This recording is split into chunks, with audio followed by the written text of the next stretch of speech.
What an asshole!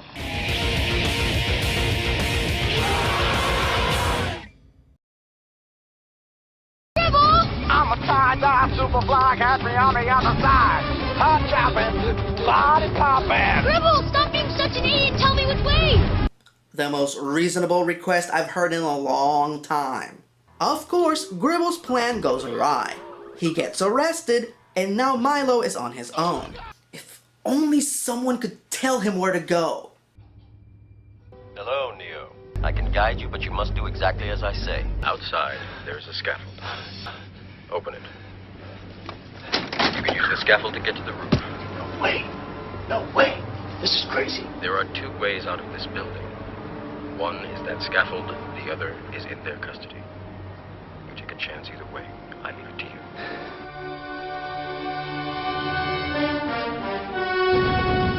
Just by extreme coincidence, right as Milo climbs onto the ledge of the building, Key just so happens to be spraying some colorful graffiti on the side of the same building. And when Milo falls, she's there to save him.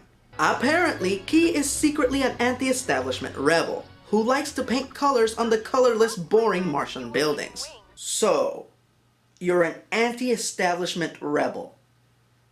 And your one issue with your society is the lack of color. Kidnapping innocent mothers and turning their children into orphans is perfectly fine, but the lack of color, you have to do something about. Key, you are scum. But I'm kind of busy saving my mom. Wait, no, but I saw inside her headspace. You said my life would be so much better if I didn't have a mom at all. Ugh, he's 10 years old. He finds fucking Squidbillies amusing. You can't really take what he says at face value. They get back to the dump, where they see that Gribble has been taken away to be executed. Amongst Gribble's belongings, Milo finds evidence that Gribble is not an astronaut that got stuck on Mars, but the son of the last mom that the Martians kidnapped. Okay, that explains why he's so immature, but why exactly is he such an insufferable dickwad? Ladies, you don't want to do this. Listen, I'm a walking ape bomb. You shoot me, and the whole planet's gonna go up. You don't want that in your conscience. Ah! Okay. Luckily, I guess, Key and Milo show up to save him in the nick of time.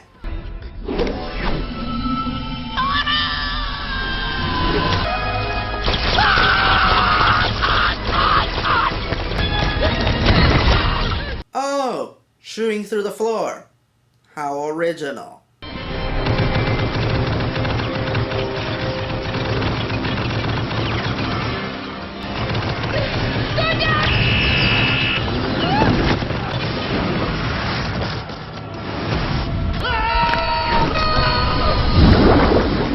So our, heroes fall down to an abandoned sub-level of the Martian city. Milo is ready to go back to the surface and save his mom, but Gribble just wants to hide out. When Milo confronts him about it, Gribble confesses that 25 years ago, when the Martians took his mom, he did try to save her. But when the memory extractor finishes taking a mom's memories, it disintegrates her. That's what they do? They kidnap good moms and then kill them? Oh, but this society's biggest injustice is the lack of color. Key, you are scummy scum. Godzilla, this is depressing. Well, Disney has killed off parents in their movies before. How do they usually bounce back from that?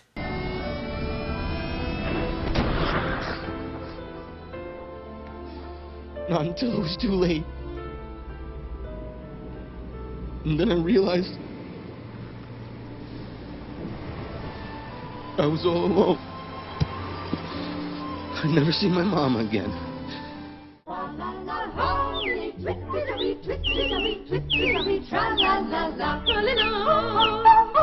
Inspired by Milo's determination, Gribble decides to help him save his mom.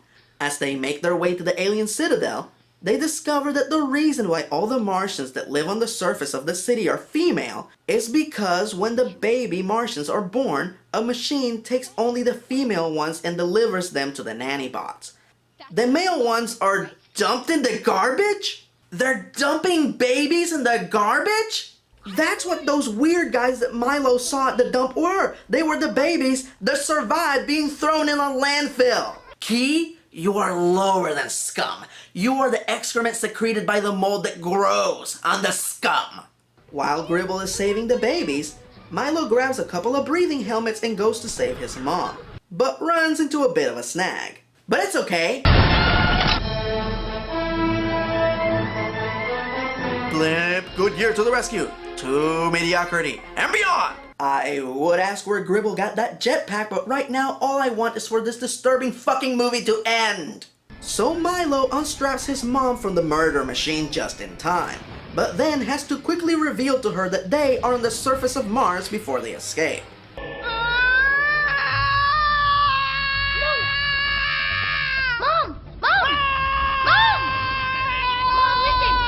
Ugh, criminy cripes. The Saw movies were never this revolting. Milo and his mom make a run for the escape ship.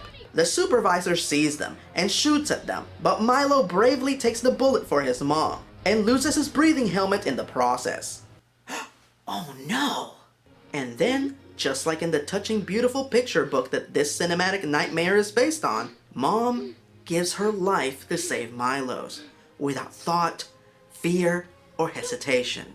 Well, at least they got one moment right. Ugh! What was that? What is Gribble doing? Is that the helmet he had when he tried to save his mom 25 years ago?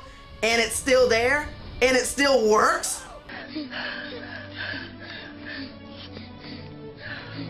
Milo, you saved me.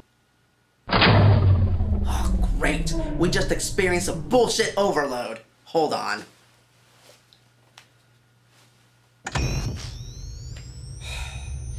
So the day is saved. The Martians decide to forsake the whole structure of their civilization and actually raise their kids, as opposed to murdering moms in order to avoid the burden of parenting.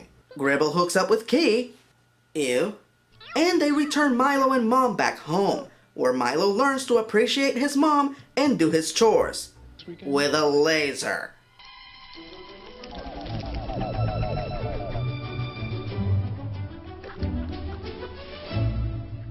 You arrogant little...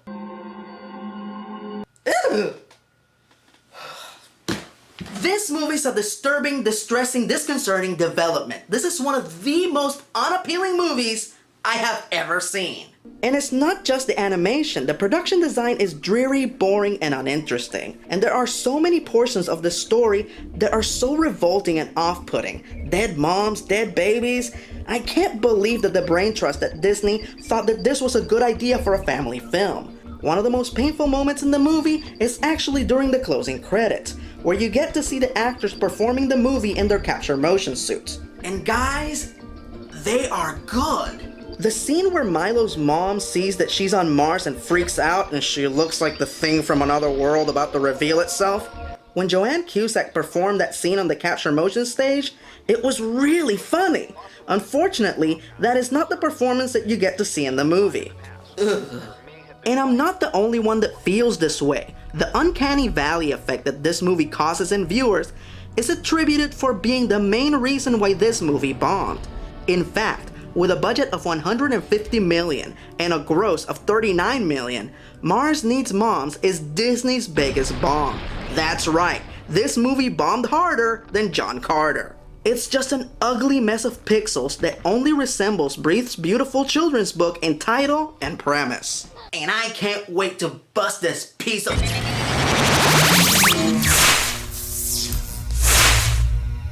You know, one day I'm gonna look into why that keeps happening.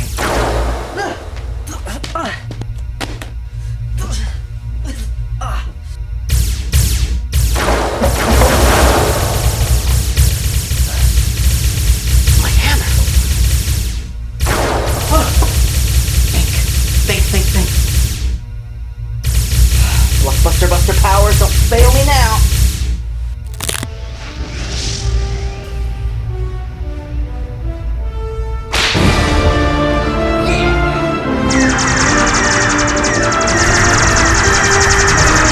Alright, it's time to switch from stun to kill.